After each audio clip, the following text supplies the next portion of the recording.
What's up guys and welcome back. This is my Nerdlog video for July 2019. This one is a little bit late, it is mid-August now, so hopefully there's actually things for me to talk about for the next video. But regardless, let's get into what I've watched, played over the last 4 weeks or so. As for gaming, I've actually got the platinum on Bloodborne, so I played through another playthrough of that. It is my favourite game, I would actually go ahead and say that now, so I've been playing that for like, I'd say two and a half weeks of July, and yeah, just been really loving that game as per usual.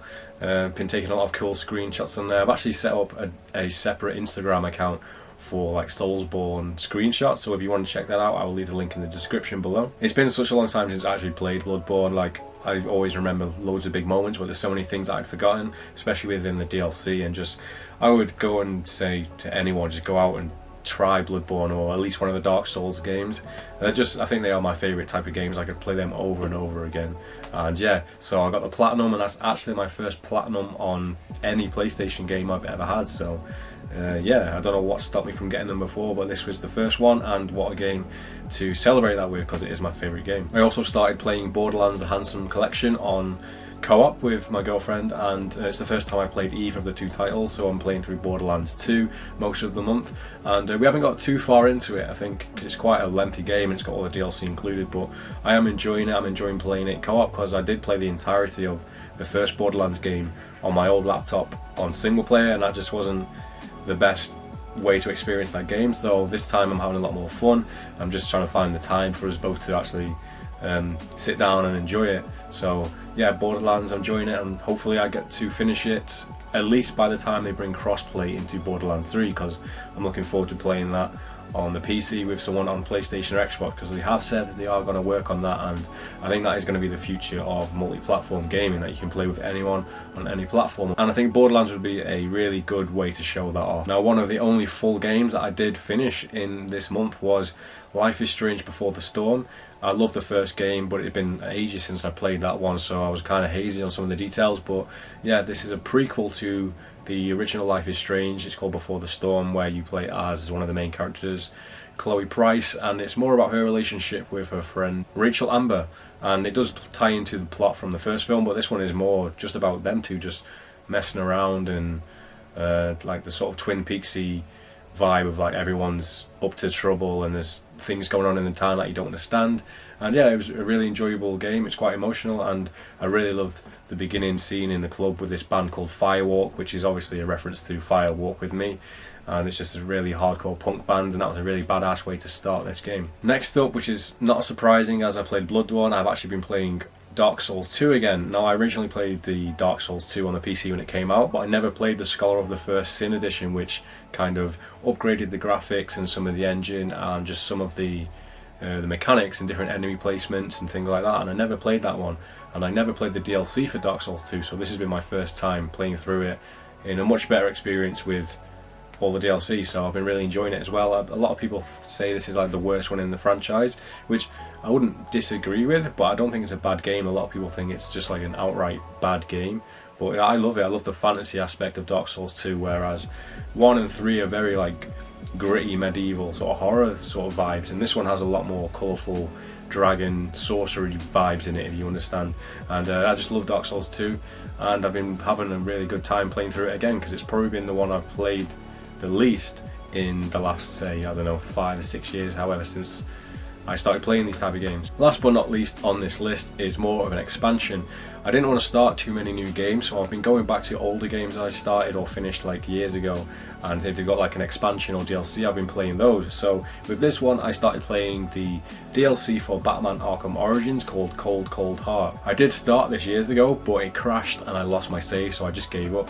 But this time around, I've managed to get through the whole game. I can't be sure if it's set before the events of Arkham Origins or just after, but it's obviously it's about Mr. Freeze, and there's a lot of ice, which just looks beautiful. That game on PC looks incredible compared to like the console version, and it still stands up today, especially when you play it on like a 4K resolution, and seeing all these like big set pieces in the ice, and you get to play half of the game in Wayne Manor, playing as Bruce Wayne, and just like the graphics and the art style in there is amazing. One of the best things about it is you get this suit called the Extreme something suit, and it's basically for you to be able to fight Mr. Freeze with his ice gun. And I've never seen Batman look like such a tank. He's like an absolute monster. He's like this wide.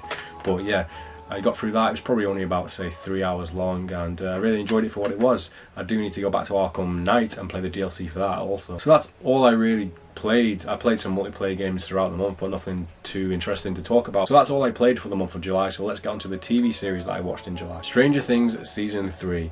Now, I was looking forward to this. I didn't watch any of the trailers. I think I saw a glimpse of maybe one of the first trailers, and obviously I didn't need to watch a trailer to know I was going to enjoy this. And honestly, I think this was the best season so far. I loved the first season, and I did like the second season. It wasn't as good as the first, but this one I think is on par with the first season. I love the horror vibe they brought to it. Just like, there were so many references to certain horror movies, like Invaders of the Body Snatchers and Christine, with the car park scene towards the latter end of the season. The monster in this was incredible as well, and the sort of special effects and the gore that came with that monster. I had like a big grin on my face anytime we saw anything to do with the creature in this season. It felt a lot more epic this season. It felt like it was more like a blockbuster movie, and I'm intrigued to see where it goes next. I was a little bit disappointed at the sort of conclusion to some of the characters' arcs. Not that they were bad, it was just I kind of wanted to see more of certain characters in the next season, see how they would have changed maybe after the events of this one. But nevertheless, the way that they get their conclusion was still pretty fucking awesome, I'm not gonna lie. So yeah, Stranger Things Season 3, I really enjoyed that one of the favourites of the three, 100%. Next up was a show that I was interested in and pretty excited for when it was first announced, and that was The Twilight Zone. This is a sort of reboot of the series made in, I believe it's like the 60s by Rod Serling, I think it was, and so the voice of this season was Jordan Peele, and that got me even more excited because I love Jordan Peele's last two movies. And yeah, so it's just going to be a reboot, new series, new stories with Jordan Peele as the host, so what could go wrong really?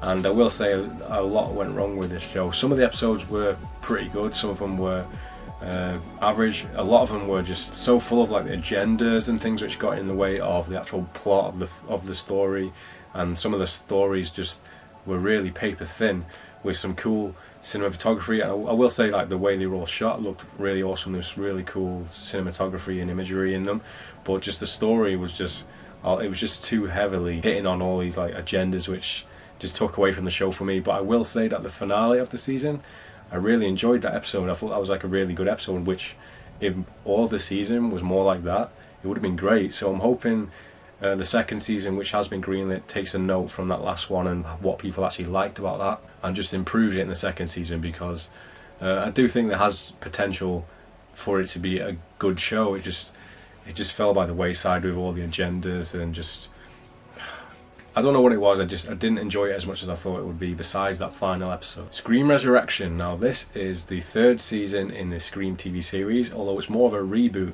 The first two were separate from this one, with this one including the actual Ghostface mask from the Scream series, the movie series.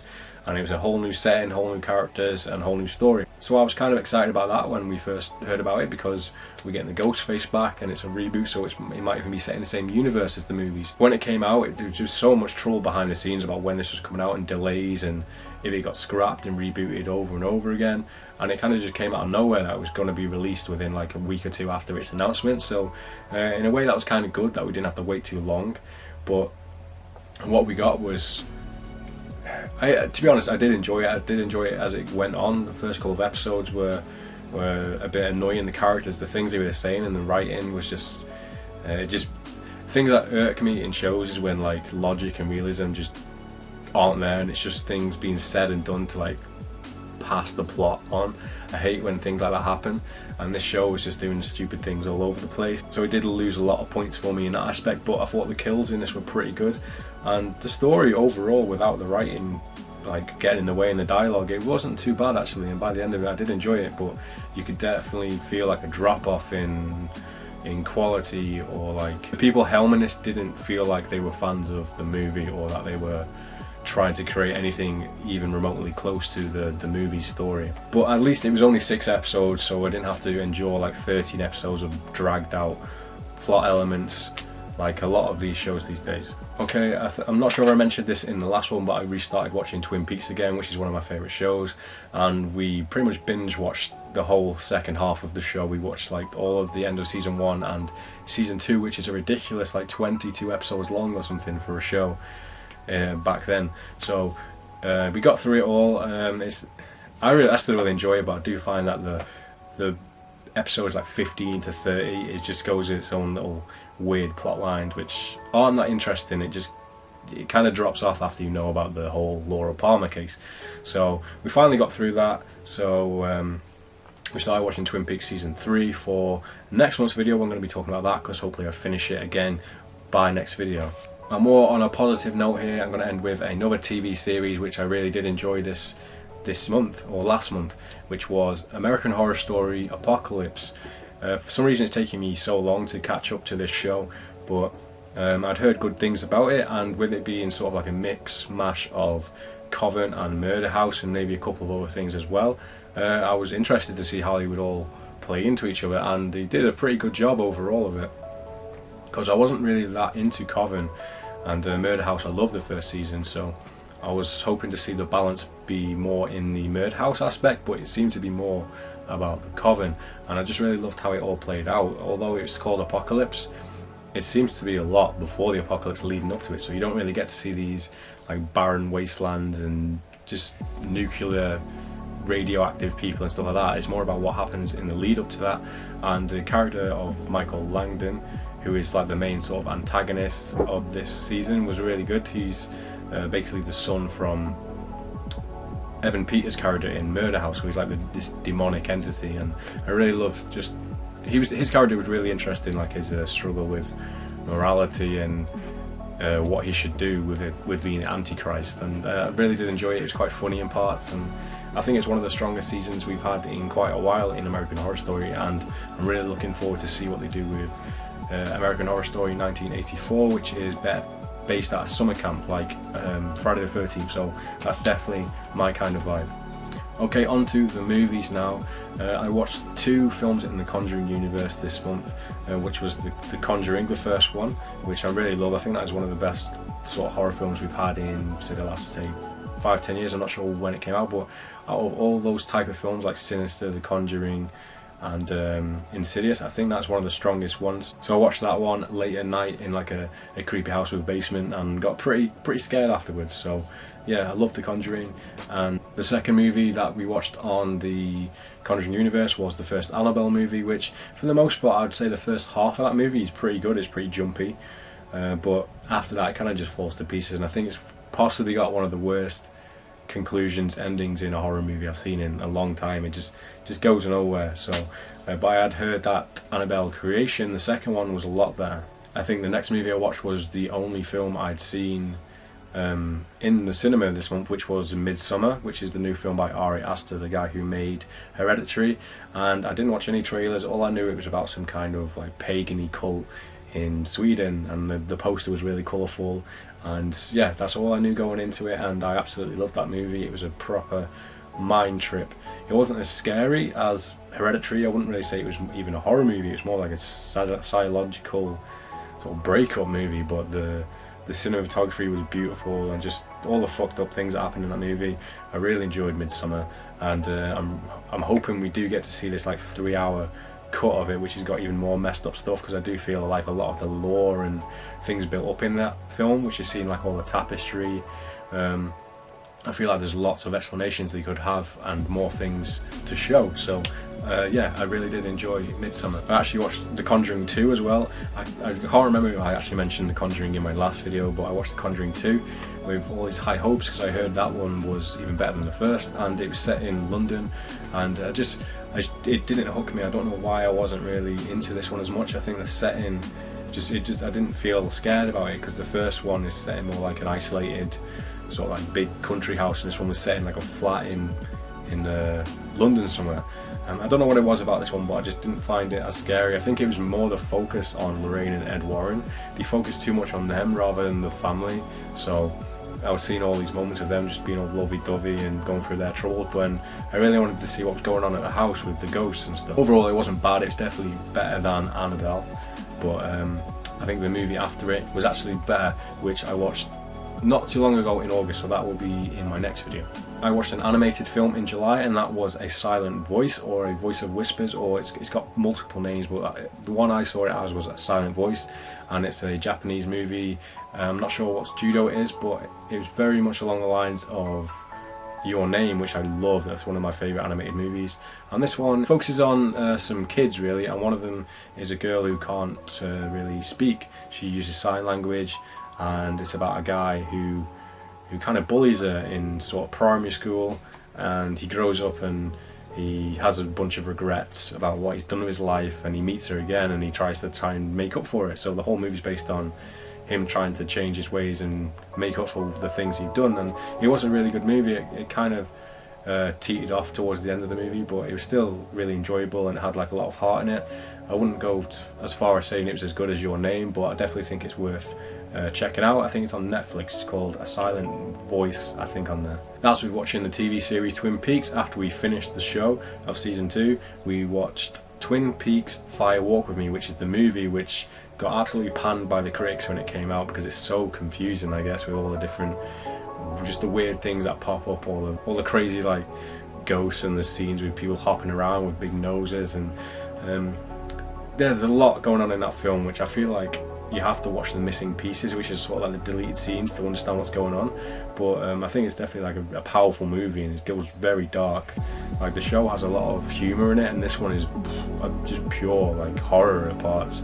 And I do think it's definitely worth watching. If you've never seen the movie and you want to watch season 3, make sure you watch Fire Walk With Me before you watch it. And if you can find the missing pieces, which I'm sure are all on YouTube, definitely recommend watching them as well, because it all kind of ties into this season 3. Overall, it's a good movie. It's got some great performances, and it's nice to see all the old characters come back again. So that was Twin Peaks Fire Walk With Me. Now I wish I could end on like a really good note here, but the last movie I did watch was something on Netflix where I kind of just went into it to watch 5 minutes of it to see what it was about, because the poster looked ridiculous, and it was a film called Little Evil. It's with Adam Scott. I'm not sure any of the other cast members in it, but basically he's dating some woman whose son is the Antichrist. It's a lot like The Omen, and this kid is just burning clowns and killing people. It's more of like a comedy than a horror. For the most part, I enjoyed it, to be honest. I didn't go into it with any expectations, and it was just a fun ride, and has a lot of good humour in there and just funny moments. Adam Scott's usually quite good in comedy, so yeah, that was Little Evil. So that has been my nerd log for July 2019. Like I said, some of this has been from the first week of August, so hopefully there's enough for me to talk about next month. But if you have any questions or thoughts about the things I've said in this video today, then let me know down below in the comment section. And I guess I will see you guys in maybe 2 or 3 weeks, because you don't have to wait as long for the next one, for my nerd log for August 2019. So thank you all for watching, and I'll see you guys next time.